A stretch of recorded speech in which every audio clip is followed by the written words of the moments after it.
कहां हैं तीनों शूटरों के मोबाइल? बिना मोबाइल कैसे मिली अतीक अशरफ की लोकेशन? क्या वारदात में शामिल था कोई चौथा शख्स जो शूटरों को दे रहा था पल पल की जानकारी? अतीक अहमद और अशरफ की हत्या के बाद से रोज रोज नए और बड़े खुलासे हो रहे हैं। जैसे जैसे खुलासे हो रहे हैं वैसे वैसे कई तरह के सवाल भी खड़े हो रहे हैं। इसी बीच अब अतीक और अशरफ की हत्या से जुड़ा एक और बड़ा खुलासा हुआ है। दरअसल अतीक और अशरफ की हत्या करने वाले शूटरों के पास से मोबाइल फोन नहीं मिला था। इस बात का खुलासा खुद पुलिस की जांच में हुआ है। दरअसल पुलिस ने बताया है कि आरोपियों के पास से 3 पिस्टल मिली हैं। इसके अलावा उनके पास से कुछ और नहीं मिला है। मतलब कि पुलिस ने मोबाइल फोन का जिक्र नहीं किया है। ऐसे में अब सवाल यही उठने लगा है कि कासगंज, बांदा और हमीरपुर के रहने वाले शूटरों के पास मोबाइल फोन नहीं था तो वो कैसे प्रयागराज आए और इतनी बड़ी वारदात को उन्होंने आसानी से अंजाम भी दे डाला। जबकि इन लोगों के परिजन भी खुद इस बात का खुलासा कर चुके हैं कि ये लोग कभी प्रयागराज इससे पहले गए नहीं थे। ऐसे में सवाल यही उठ रहा है कि बिना मोबाइल के ये लोग कैसे यहाँ पहुंचे और बिना मोबाइल के लोगों को अतीक और अशरफ की पल पल की जानकारी मिल रही थी। पुलिस ने नहीं की बरामदगी की कोशिश। अब सवाल यही उठ रहा है कि शूटरों के पास से मोबाइल नहीं मिले तो पुलिस ने इनके मोबाइल बरामद करने की कोशिश क्यों नहीं की?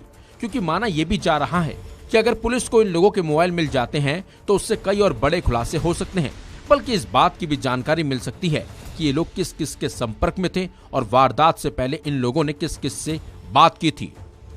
बिना मोबाइल कैसे चलाता था फेसबुक और इंस्टाग्राम? एक सवाल यह भी उठ रहा है कि अगर शूटरों के पास मोबाइल फोन नहीं था तो वो फेसबुक, इंस्टाग्राम कैसे चला रहे थे?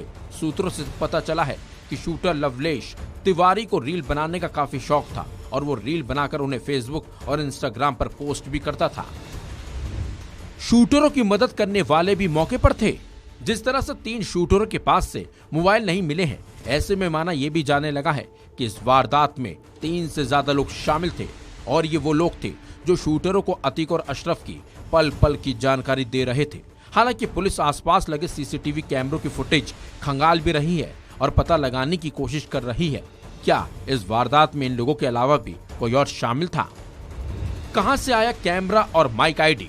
पुलिस इस बात का भी पता लगाने की कोशिश में जुटी हुई है कि इन शूटरों के पास आखिर कैमरा और माइक आईडी कहां से आई, क्योंकि कैमरा और माइक आईडी दिखाकर ही ये लोग नकली मीडिया कर्मी बनकर अस्पताल में अंदर दाखिल हुए थे और इस बड़ी वारदात को इन लोगों ने अंजाम भी दिया था।